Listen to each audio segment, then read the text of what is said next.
So good evening everyone. Newspaper को लेके बहुत लोगों का बार बार मैसेज आ रहा है कि नोट्स कैसे बनाएं। जो लोग लेट से जुड़े हैं पहले भी बता रखा था, बट फिर भी जैसे ये इंस्ट्रक्शंस के बाद स्टूडेंट का ही एक नोट्स बनाया हुआ है जो कि अप्रोप्रिएट है, प्रॉपर है। इसमें कैसे करना है आपको, जैसे ये 7th जो हमारा जनवरी का है उसकी न्यूज़पेपर का ये पूरा का पूरा एनालिसिस है।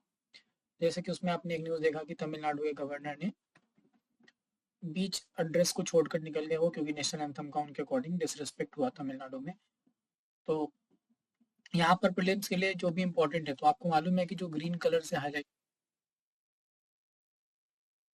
और इसमें दो डायमेंशन बनेगा। एक तो प्रीलिम्स का कोई कॉन्सेप्ट होगा जिसके ऊपर आपको एक नोट्स बनाना होगा, और दूसरा होता है प्रीलिम्स से रिलेटेड वो न्यूज़ जो डायरेक्ट एक क्वेश्चन हो सकता है।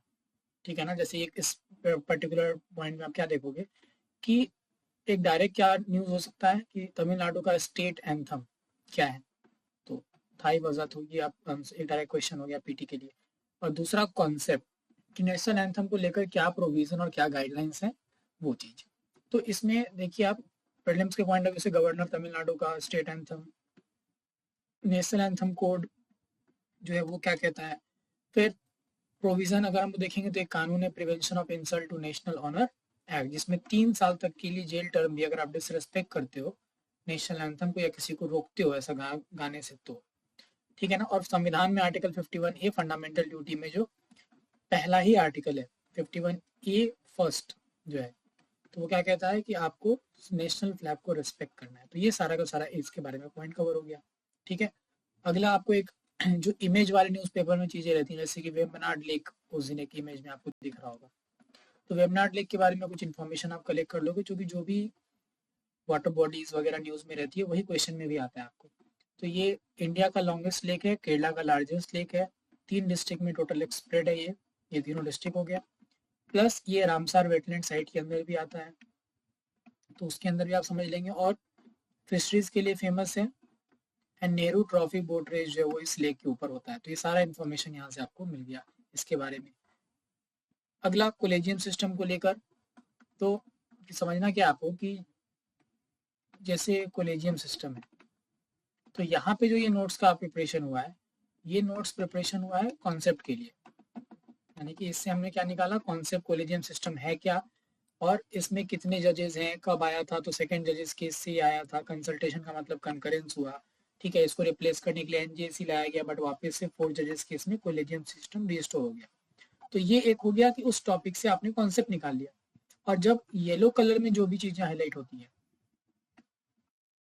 ठीक है ना, यानी वो मेंस के लिए 2 डायमेंशन उससे निकलता है। एक डायरेक्ट क्वेश्चन मेंस का हो सकता है, जैसे कुछ दिन पहले कोलेजियम वाला जो आर्टिकल था कि कोलेजियम में रिफॉर्म्स की जरूरत है लेकिन इंडिपेंडेंस को ध्यान में रखते हुए, एक डायरेक्ट क्वेश्चन है वो इसका मेंस का, it is a direct question.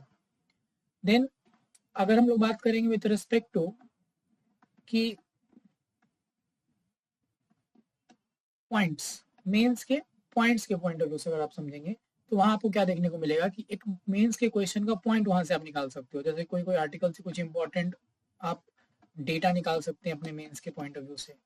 तो येलो कलर वाले में जिनको अभी तुरंत 70th या 71st देना है, वो क्या करेंगे, अपने में क्लासेस अगर आप हो चुकी हैं तो अपने नोट्स में आप ऐड करो जो भी इंरिचमेंट है उसको।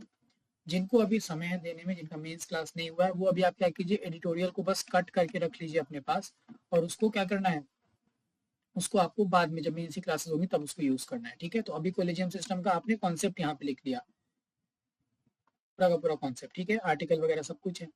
फिर आई गॉट कर्मयोगी, ठीक है, तो ये स्कीम जो है इसके बारे में समझना है आपको, जो कि अभी बिपार्ट जो गया मैं उस दिन में इसका एक सेमिनार कराया गया था, आखिर कर्मयोगी स्कीम है क्या, वो पार्ट आपको हो गया। ई ऑफिस इनिशिएटिव हो गया, तो वो किससे रिलेटेड है। जेम यानी गवर्नमेंट ई मार्केट प्लेस क्या होता है, ठीक है। और ये नेशनल एंथम वाला पॉइंट, इसमें हमने कुछ और प्रोविजन जो है वो बाद में ऐड किया गया कि कहाँ कहाँ पे नेशनल एंथम का बयाना जरूरी है, क्योंकि 2 जगह पे कवर हुआ था न्यूज़पेपर में। तो वो पूरा का पूरा डिटेल है किस किस जगह पे नेशनल एंथम बजाना जरूरी है, मास सिंगिंग ऑफ नेशनल एंथम कहाँ पे जरूरी है, अभी मल्टीपल लोग कहाँ पे उसको गाएंगे, या फिर किस जगह पे पूरा का पूरा नेशनल एंथम बजाना जरूरी है। वो सारा कुछ आपको ये पॉइंटर्स के फॉर्म में प्रीलिम्स के लिए जरूरी होगा। फिर एक आर्टिकल आया था कास्ट बेस्ड सेंसस के ऊपर, किसके ऊपर, कास्ट बेस्ड सेंसस के ऊपर, तो schedule caste, schedule tribe, other backward classes.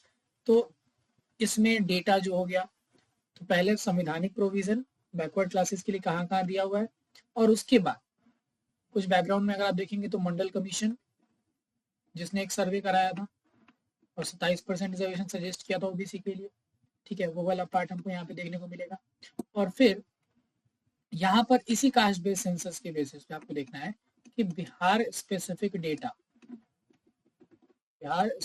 Data जो है वो आपने कुछ ऐड कर दिया कि किसका कितना पॉपुलेशन है, किस पर्टिकुलर सेक्स रेशियो क्या है, ये सारा कुछ आप यहाँ पे ऐड कर सकते हैं, ये आपको इसमें से ऐड कर लेना होगा, ठीक है ना। फिर क्रॉप्स एक्सपेरिमेंट जो इसरो का है, जो पहली बार अगर आप देखेंगे कि हम लोगों ने पोएम के थ्रू क्या किया, पहली बार किसी लाइफ को स्पेस में, जैसे कि जर्मिनेशन ऑफ सीड हमने अचीव किया, वो वाला पार्ट यहाँ पे आपको देखा, ठीक। तो उसके बारे में जो भी इंफॉर्मेशन है, किसके द्वारा लॉन्च हुआ, तो PSLV, तो ये सारा कुछ आपको उसमें कवर करना होगा। फिर यूजीसी का ड्राफ्ट गाइडलाइन चेंज हुआ है with respect to the appointments of vice chancellor, तो वो चेंजेस क्या है, अभी कौन इसके लिए रिकमेंड करेगा अपॉइंटमेंट के लिए, जो 3 मेंबर कमेटी है वो कौन बनाएगा, ठीक है। और रिलीज चूंकि यूनियन एजुकेशन मिनिस्टर ने किया है, तो वो कौन है, ये भी एक फैक्चुअल इन्फॉर्मेशन आपको देखने को, ठीक है। ये सारा कुछ आपको है। देन झारखंड मुख्यमंत्री मैया सम्मान, तो यहाँ पे क्या होता है कि ये स्कीम किस स्टेट का है और इसके कुछ पॉइंट, जैसे कि 2500 रुपया मिलेगा आपको, ठीक है, मंथली असिस्टेंट जो है उसके बारे में समझना है। तो ये सारा कुछ, और किस एज ग्रुप, बेनिफिशियरी का एज ग्रुप क्या है, ये वाला पार्ट आपको पूरा देखना है। देन ह्यूमन मेटान्यूमरो वायरस जो कि अभी न्यूज में चल रहा है, चाइना से इसका स्प्रेड हुआ है स्टार्ट, और अभी इंडिया में भी कर्नाटक में इसके केसेस अभी फाइंड आउट हुए हैं। तो किस तरह का वायरस है, पहली बार कहाँ पे आया, ये सारा कुछ ये एग्जाम के लिए इंपॉर्टेंट आपको हो जाता है, ठीक है ना। तो इस तरह से आपको कोशिश करना है कि न्यूज़पेपर में आप रोज इसमें इन्वेस्ट करें इतना टाइम, और आप नोट्स प्रिपेयर करो। ग्रीन कलर वाले जितने हाईलाइटेड आर्टिकल्स हैं उनको जरूर आप कोशिश करो अपने नोट्स के फॉर्म में ऐड करने का। येलो कलर वाला अभी अगर आप नहीं समझ पा रहे हो तो आप उसको कट करके रख लो, आगे जरूर समझ में आएगा, बट अभी ये वाला काम जरूर कीजिए आप सभी लोग, ठीक है। धीरे धीरे टाइम कम लगेगा, एक बार आपने चीज़ों को कवर किया तो मल्टीपल टाइम्स वो जब न्यूज़ में आएगा तो आपका समय बचते चला जाएगा, और धीरे धीरे फिर ये 2 घंटे से वापस आप 40 मिनट 45 मिनट से मैक्सिमम 50 मिनट में आपका न्यूज़पेपर कंप्लीट हो जाए, ठीक है। तो इस तरह से कवर करना है। चलिए, थैंक यू।